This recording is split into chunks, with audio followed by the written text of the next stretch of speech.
Hello everybody and welcome to the United Stand. The words I wanted to say, and I've still got my teeth protectors in. Get them out. That's how breaking it is. I have to wear these for my teeth at night. That's going to get clipped. And so is this. Erik Ten Hag is going to stay as Manchester United manager. Absolutely been wanting to say these words for so long, and I will say these words as well. Ineos, Sir Jim Ratcliffe, you have my backing. My word is my word. I said 2 weeks ago that if they don't sack Ten Hag and they give him the third year that we all want, then I will give them, and I'm sure all you will as well, time to turn this club around. I think they've made some mistakes. I don't need to mention them again. I think they've got it absolutely spot on. I think they've took too long. I think they have taken too long, but I will not be a hypocrite. I said if Sir Jim Ratcliffe and Ineos stick with Ten Hag, which is what many of us wanted, then I will give them my backing and I will give them support as well. So a deal is a deal, and this is a good deal, and I'm very, very happy about it. The funny thing is, honestly, I have been saying for about 10 days now, I'm 75% sure we'll keep him. Despite the Tuchel talks, despite the Pochettino talks. And look, nobody knew anything. David Ornstein didn't know anything. I didn't know anything. You didn't know anything. Romano didn't know anything. I just felt they were going to keep him. Ever since we won the FA Cup, and on that Monday after the FA Cup, it was like people within the club are backing Ten Hag, and I knew where it was coming from. That to me was like we were sacking him on the Friday night, and we'll go through the timeline, but let me just go through this as well.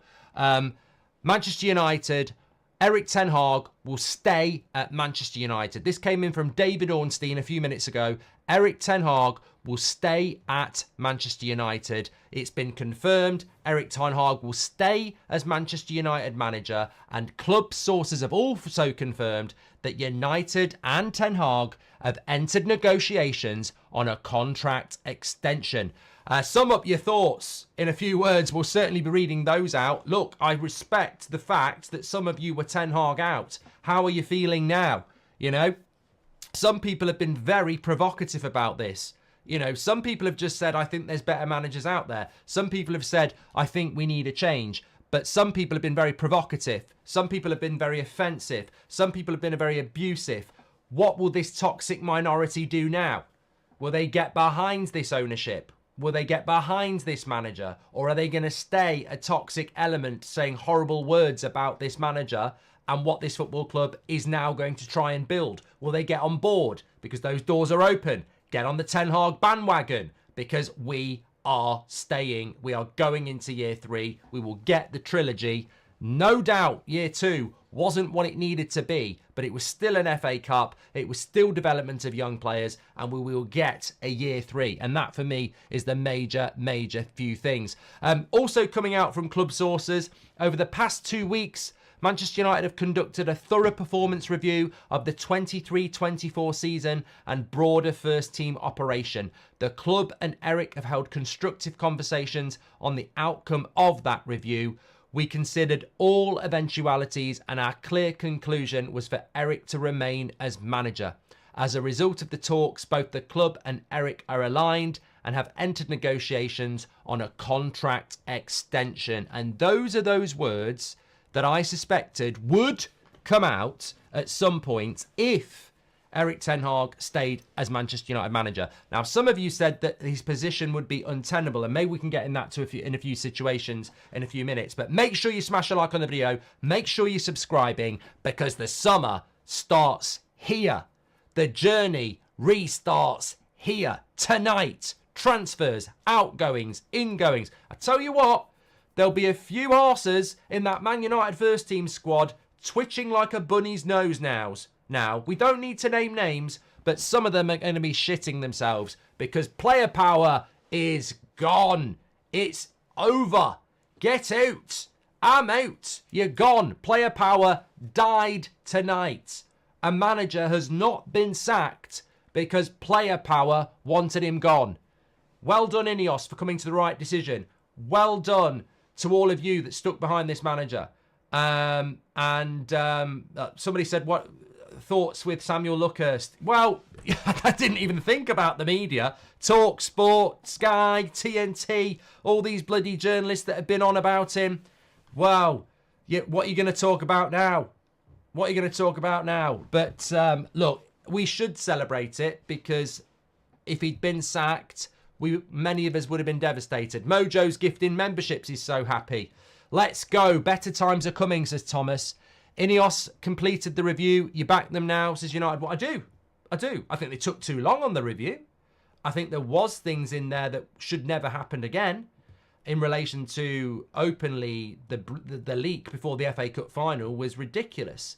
The fact that they've spoken openly to other managers and it leaked out was ridiculous. But I always said, if they kept Ten Hag, I ain't going to be bitter about it. Look, is Eric Ten Hag telling the club to go fuck themselves because they've decided to keep him? He knows they've spoken to other managers. Let's just talk about Ten Hag for a moment here. Let's just talk about Eric Ten Hag for a moment here. This man deserves massive credit. This man has had to deal with what I would describe bullying. Pure out bullying. I've seen journalists who are in Man United press conferences saying he should be sacked on Twitter during games. I've seen him get questioned by ex-players, the media, like no other manager, certainly not like Solskjaer. I've seen him have a pile-on all season from the mainstream. And yet Eddie Howe and Pochettino, they're all right. Ten Hag's been treated differently. There's no doubt about it. And throughout that, he has maintained a consistent and respectable demeanour where he has said this club must win. And above him, there's been nothing. There's been no CEO, there's been no director of football, there's been no statements. Ineos took over in February and they left him out to dry. And maybe that was part of the plan. But I tell you what, he never wavered. He never diverted off path. He never threw them under the bus. He always took the responsibility. He always took the responsibility for the players. He always took the responsibility for the club. And he always upheld what Manchester United's all about. And at times, it felt like he was a lamb to the slaughter. And after that FA Cup final, when he's beaten the best team in the league, deservedly so, and he's got Lineker and Shearer trying to dissect his season when he's just dissected Pep Guardiola's Man City, and he had a go at them and said, the media have had a go at this team all along. I get goosebumps when I think about Ten Hag, because I think that whether he's going to be the right guy or not, he deserves this third year, and he will be scrutinised. Of course he will. But I hope the media go fuck off. Just go. Because I hope that this whole process, and I believe it has, will galvanise a fan base that was already behind him anyway. I think he comes out of this situation stronger than he was before. And he was pretty strong before. That away support never wavered. Most of you never wavered. When we were getting beaten by Crystal Palace 4-0, we were doing polls in our community. He was having 60% Ten Hag in after a 4-0 loss to Palace. Consistently, the fan base of Man United have stuck by this manager. Goldbridge, that's the end of the clip. I'm sure you enjoyed it. In fact, I bet that's the best clip you've ever watched. So there's no reason not to subscribe to the channel. Click the bell icon so you never miss a clip again. In fact, smash a like on the video, because we all know only legends like videos, and you are all legends. So please smash a like on the video, and we will see you again on the next one. Thank you very much for watching, as always.